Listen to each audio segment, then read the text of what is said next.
మన ప్రభును ప్రియరక్షకుడైన యేసుక్రీస్తు నామమున మీకందరికీ వందనాలు, శుభములు. దేవుడు మరొక్క ఉదయకాలం ముందు మనలందరినీ సజీవులుగా ఉంచినందుకు ఆ దేవదేవునికి సమస్త ఘనత మహిమ ప్రభావాలు కలుగునుగాక. ఈ దిన దేవుని వాక్కు సామెతల గ్రంథము 11వ అధ్యాయము 4 చరణం.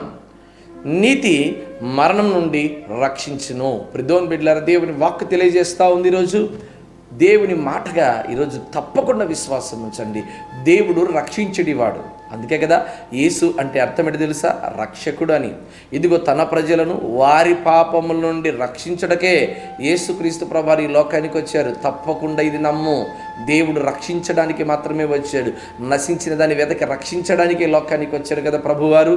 ఈరోజు దేవుడు తప్పకుండా నిన్ను మరణంలో నుండి జీవములోకి నడిపించేవాడిగా ఉన్నాడు. హల్లెలూయా. సరే, మనం ఆలోచన చేయగలిగితే నీతి మరణం నుండి ఇదిగో జీవములోకి నడిపించును. నీతి మరణంలో నుండి జీవములోకి నడిపించేదిగా కనబడుతుంది.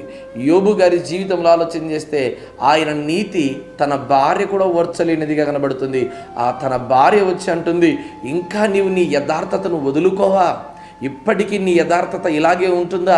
దేవుని దూషించి మరణం అవ్వచ్చు కదా అని యోబు భార్య అంటున్నప్పటికీ కూడా యోబు గారు అంటున్నారు, దేవుడే ఇచ్చెను, దేవుడే తీసుకొనెను. ఎందుకు ఇంత కంగారు పడుతున్నావు?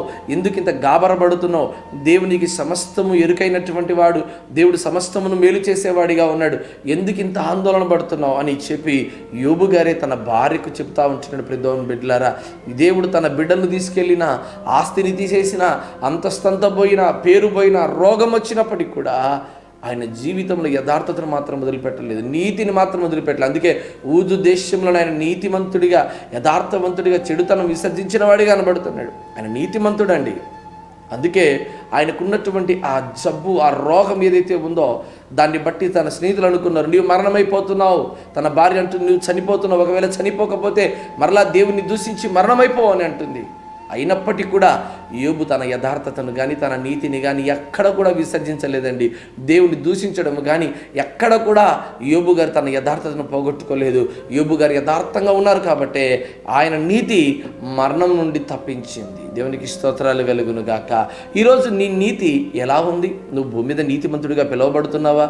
దేవుని దృష్టికి నీతిమంతుడిగా బ్రతుకుతుంటున్నావా? వాక్యం వినుట వలన విశ్వాసం వచ్చును. ఇదిగో నీతిమంతుడు విశ్వాసం మూలంగా బ్రతుకునంట. నీలో వాక్యం కనుక ఉండగలిగితే, ఆ వాక్యం విశ్వాసంగా మార్చబడితే, విశ్వాసం నేను ఏ రీతిగా మారుస్తుందంటే నీతిమంతునిగా మారుస్తుంది. నీతిమంతుడు ఎక్కడి నుంచి తప్పిస్తున్నాడంటే మరణము కూడా ఆశీర్వాదంగా మార్చేనంతగా దేవుడు దీవిస్తున్నాడు. ఒకవేళ నువ్వు మరణంలో ఉన్నావేమో, గాఢాంధకారపు లోయలోనూ దావీదు భక్తుడు ఎన్నో సందర్భాల్లో మరణంలో ఉన్నప్పటికీ కూడా ఆయన నీతిని బట్టి, దేవుని ఎదుట ఆయన ఉన్నటువంటి తీరును బట్టి దేవుడు ఎన్నోసార్లు తప్పించారు. పౌలు గారిని ఆలోచన చేస్తే రాళ్లతో కొట్టారు, ఊరి బయటికి, గవిని బయటికి ఈడ్చికెళ్ళారు, చనిపోతాడు అనుకున్నాడు. కానీ దేవుడు ఆయనను మరణంలోండి తప్పించినటువంటి వాడిగా ఉన్నాడు. ప్రిదోన్ బిడ్డలారా, ఈరోజు నువ్వు ఏ స్థితిలో ఉన్నావు? ఒకవేళ మరణమైన స్థితిలో ఉంటున్నావా? ఎవరైనా చనిపోతారని చెప్పావా? కంగారు పడుతున్నావా? ప్రభునందు విశ్వాసం ఉంచు. దేవుడు మరణమును కూడా జీవమునుగా మార్చగలిగిన శక్తి కలిగిన దేవుడై ఉన్నాడు. ఇదిగో ఇక్కడ హిజ్కియా అంటున్నాడు, అయ్యా నీ దృష్టికి నేను యథార్థంగా ఉన్నానో లేదో ఒక్కసారి నువ్వే ఆలోచన చేయి ప్రభువా. నా ప్రవర్తన ఎలా ఉందో, నా మాట తీరు ఎలా ఉందో, నా స్థితిగతులు ఎలా ఉన్నాయో నీకు అన్నీ తెలిసిన కదా దేవా, ఒక్కసారి జ్ఞాపకం చేసుకో ప్రభు అన్నప్పుడు దేవుడు జ్ఞాపకం చేస్తున్నాడు. కాబట్టి ఆయన మరణంలోంటి జీవంలోకి నడిపించాడు. ఇదిగో లాజరు చనిపోయి 4 దినాలు అయింది. అయినప్పటికీ కూడా ప్రభునందు విశ్వాసం ఉంచి ప్రభు కొరకు వెళ్ళారు మార్తా మరియమ్మలు.